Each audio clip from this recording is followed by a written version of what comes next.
Lectura del libro del Eclesiástico. La sabiduría hace el elogio de sí misma, se gloría en medio de su pueblo, abre su boca en la asamblea del Altísimo, se gloría ante el poder de Dios. Yo salí de la boca del Altísimo y cubrí la tierra como la neblina. Erigí mi morada en las alturas y mi trono era una columna de nube. Eché raíces en un pueblo glorioso, en la porción del Señor, en su heredad. Me alcé como un cedro en el Líbano, como un ciprés en las cumbres del Hermón. Me elevé como una palmera en Engadí, como los rosedales en Jericó, y como un hermoso olivo en medio de la llanura. Palabra de Dios.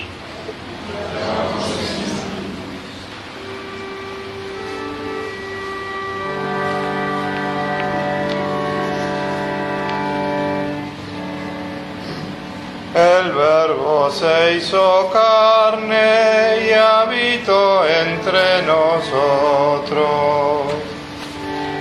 El Verbo se hizo carne y habitó entre nosotros. Glorifica al Señor Jerusalén, alaba a tu Dios, oh Sión. Él refuerza los cerrojos de tus puertas y bendice en tu recinto a tus hijos. El Verbo se hizo carne y habitó entre nosotros. Asegura la paz en tus fronteras y te sacia con la flor de los trigales. Envía su mensaje a la tierra, su palabra corre velozmente. El Verbo se hizo carne y habitó entre nosotros. Revela su palabra a Jacob, sus preceptos y mandatos a Israel. A ningún otro pueblo así trató y le dio a conocer sus mandamientos. El Verbo se hizo carne y habitó entre nosotros. Lectura de la carta del apóstol San Pablo a los cristianos de Éfeso. Bendito sea Dios, Padre de nuestro Señor Jesucristo, que nos ha bendecido en Cristo con toda clase de bienes espirituales en el cielo y nos ha elegido en Él, antes de la creación del mundo, para que fuéramos santos e irreprochables en su presencia. En su amor, Él nos predestinó a ser hijos adoptivos por medio de Jesucristo, conforme al beneplácito de su voluntad, para alabanza de la gloria de su gracia, que nos dio en su Hijo muy querido.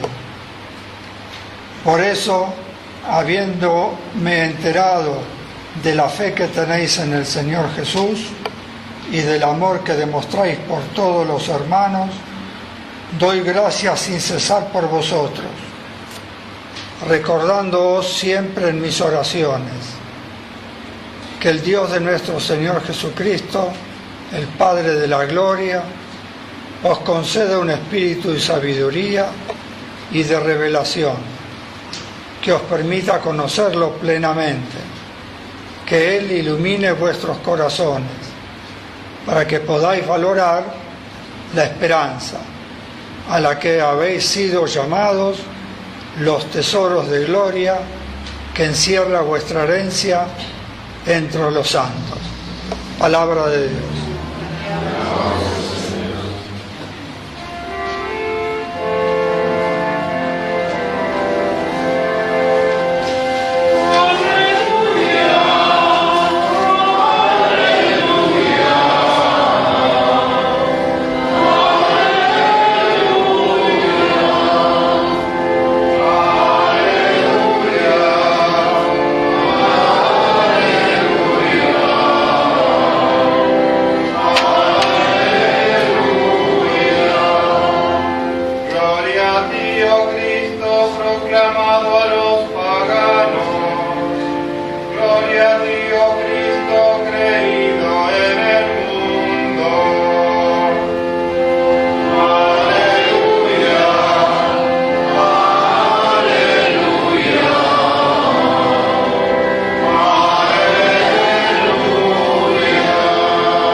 Señor esté con vosotros.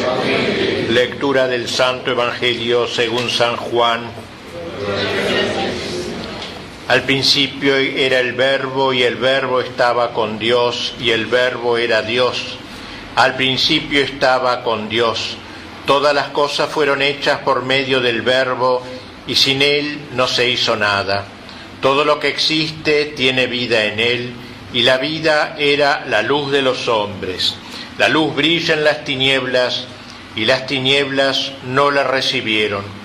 Apareció un hombre enviado por Dios que se llamaba Juan. Vino como testigo para dar testimonio de la luz, para que todos creyeran por medio de él. Él no era la luz, sino el testigo de la luz. El Verbo era la luz verdadera, que al venir a este mundo ilumina a todo hombre. Estaba en el mundo, y el mundo fue hecho por medio de él, y el mundo no lo conoció. Vino a los suyos, y los suyos no lo recibieron. Pero a los que lo recibieron, a los que creen en su nombre, les dio el poder de llegar a ser hijos de Dios. Ellos no nacieron de la sangre, ni por obra de la carne, ni de la voluntad del hombre, sino que fueron engendrados por Dios. Y el Verbo se hizo carne, y habitó entre nosotros. Y nosotros hemos visto su gloria, la gloria que Él recibe del Padre como Hijo único, lleno de gracia y de verdad. Juan da testimonio de Él al declarar: este es aquel del que yo dije, el que viene después de mí me ha precedido, porque existía antes que yo. De su plenitud todos nosotros hemos recibido gracia por gracia, porque la ley fue dada por medio de Moisés, pero la gracia y la verdad nos han llegado por Jesucristo. Nadie ha visto jamás a Dios. El que lo ha revelado es el Hijo único que está en el seno del Padre. Palabra de Dios.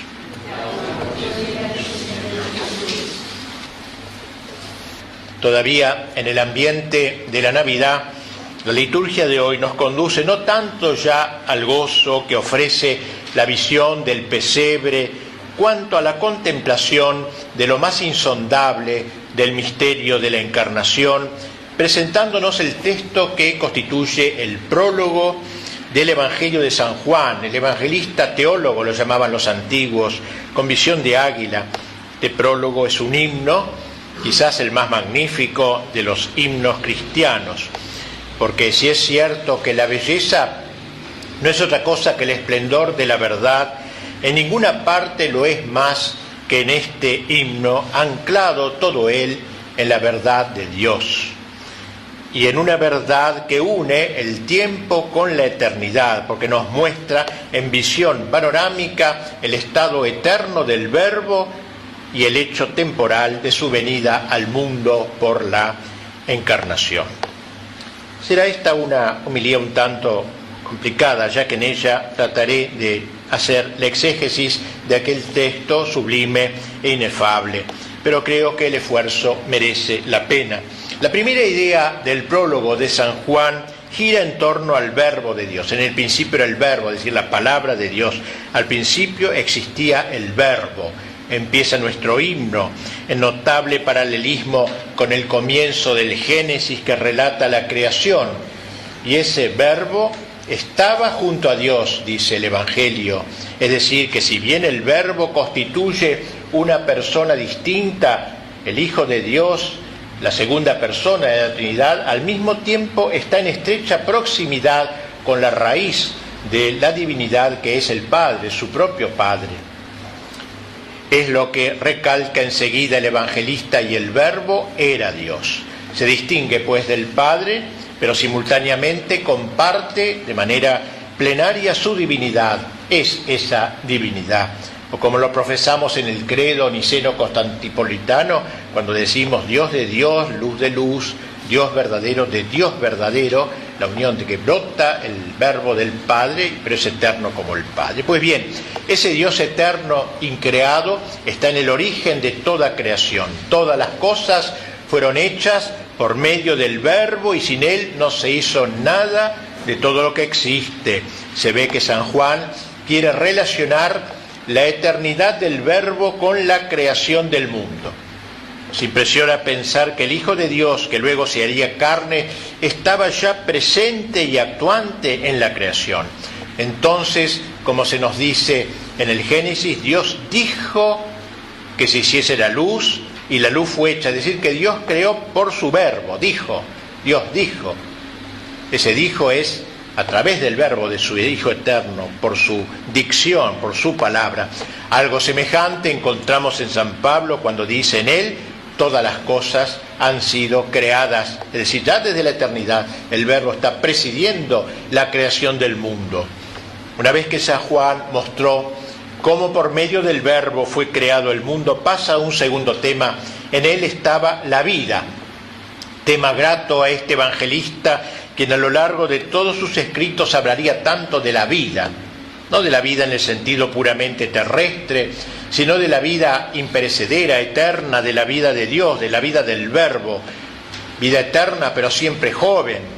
Cristo prometería la vida a Nicodemo, la vida para quien renace del agua y del Espíritu, así como a la samaritana, a quien le aseguró que le daría de beber agua viva.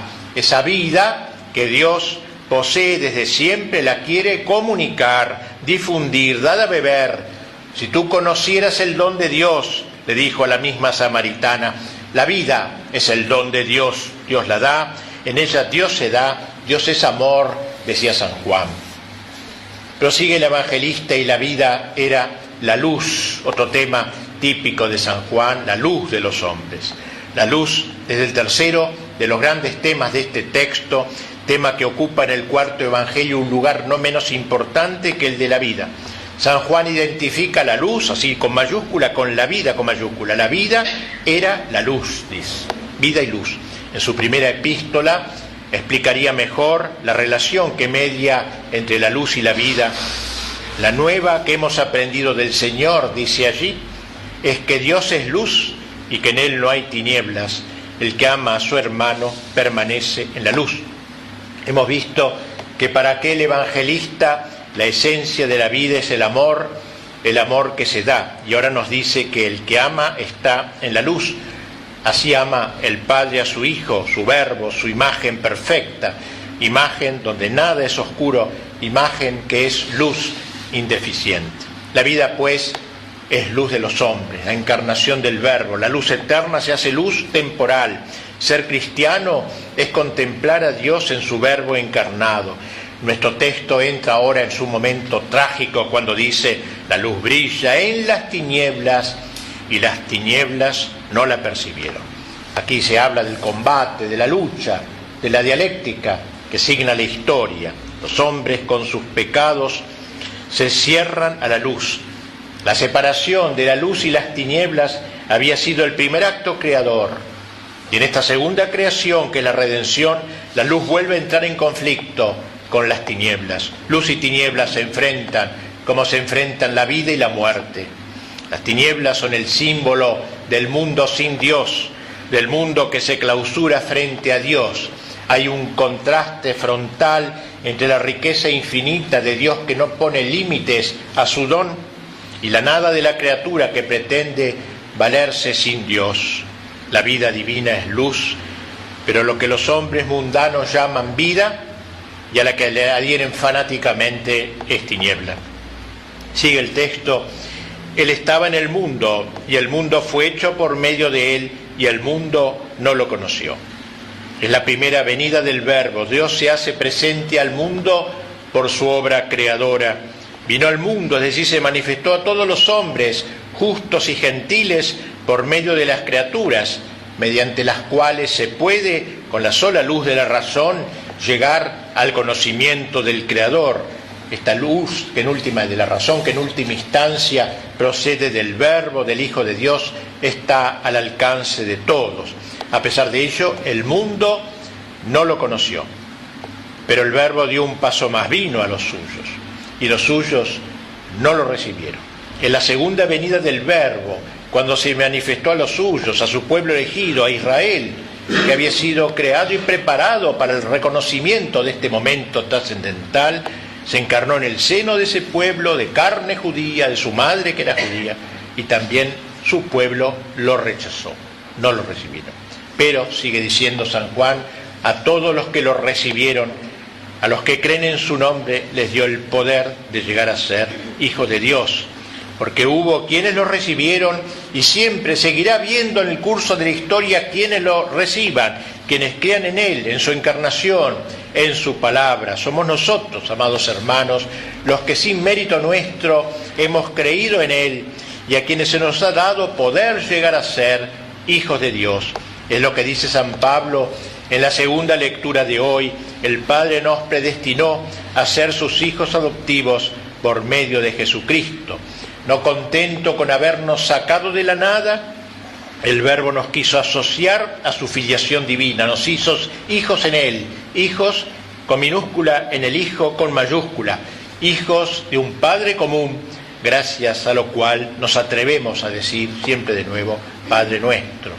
Nosotros que, como sigue diciendo San Juan, en lo que atañe a la vida divina no hemos nacido de la sangre, ni por obra de la carne, ni de la voluntad del hombre, sino engendrados por Dios, a semejanza de Jesús, que nació de una virgen y del Espíritu Santo. Y llegamos así al punto culminante de todo el texto. Y el Verbo se hizo carne y habitó entre nosotros. Y nosotros hemos visto su gloria, la gloria que recibe del Padre como Hijo único, lleno de gracia y de verdad. Es este el motivo central de todo el cuarto evangelio. El Verbo se hizo carne. En el lenguaje hebreo, carne significa la criatura en general, considerada en su debilidad, acentuando este aspecto, en su debilidad natural, a la que el Verbo creador hace el gesto increíble de asociársela a su naturaleza divina. La encarnación no es una conquista de la criatura, sino pura gracia. Dios une a su grandeza, que le es propia, nuestra debilidad, que le es ajena. Para eso ha venido hasta nosotros, para que nosotros pudiésemos llegarnos hasta Él. Se ha humillado para que nos elevemos, se ha empobrecido para que nos hiciéramos ricos con su pobreza. Dios se encarnó para estar con nosotros, es Emmanuel, Dios con nosotros. Él habitó entre nosotros, o mejor, como dice la versión original, acampó en medio de nosotros, puso su tienda entre nosotros, que fue la expresión usada en el libro del Éxodo para señalar el lugar de reunión del pueblo con Dios. San Juan no teme decir, nosotros hemos visto su gloria. Gloria y morada de Dios son dos expresiones que siempre se unen en la Escritura.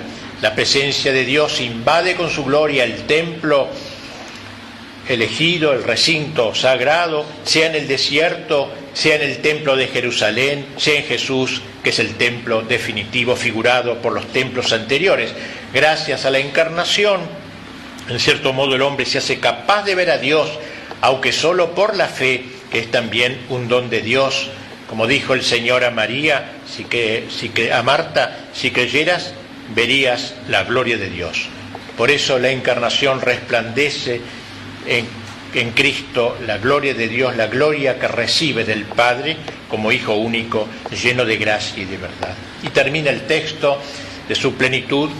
Todos nosotros hemos participado y hemos recibido gracia sobre gracia.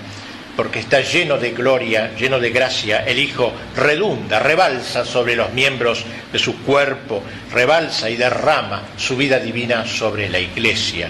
Nadie ha visto jamás a Dios. El que lo ha revelado es el Hijo único que está en el seno del Padre. Así culmina este difícil texto, evidentemente, pero profundo, de Águila. El mayor teólogo de todos los evangelios es San Juan, y este es el momento culminante de la revelación, de admirable prólogo en forma de círculo que se cierra. Es como un círculo este prólogo. Del Padre procede el Verbo, ese Verbo viene al mundo, manifiesta la luz divina, y mediante esa luz divina, que es la vida de Dios entre nosotros, ese Verbo nos hace capaces de conocer al Padre, de ir hasta el Padre, de ser sus hijos. Dentro de algunos momentos nos acercaremos a comulgar el cuerpo de Jesús. Por la gracia de Dios, no nos contamos entre aquellos que, a pesar de ser de los suyos, se resisten a recibirlo. Pidámosles la gracia de que prolongue, en cierto modo, su encarnación en nuestras almas, que tienda a nosotros la carpa de su morada, que por la Eucaristía se haga carne en nuestro interior, para que su luz nos encandile, para que su vida y su gracia nos invadan, de modo que nuestro interior se llene así con la gloria de Dios. Creo en un solo Dios, Padre Todopoderoso, Creador del cielo y de la tierra, de todo lo visible y lo invisible. Creo en un solo Señor Jesucristo, Hijo unigénito de Dios, nacido de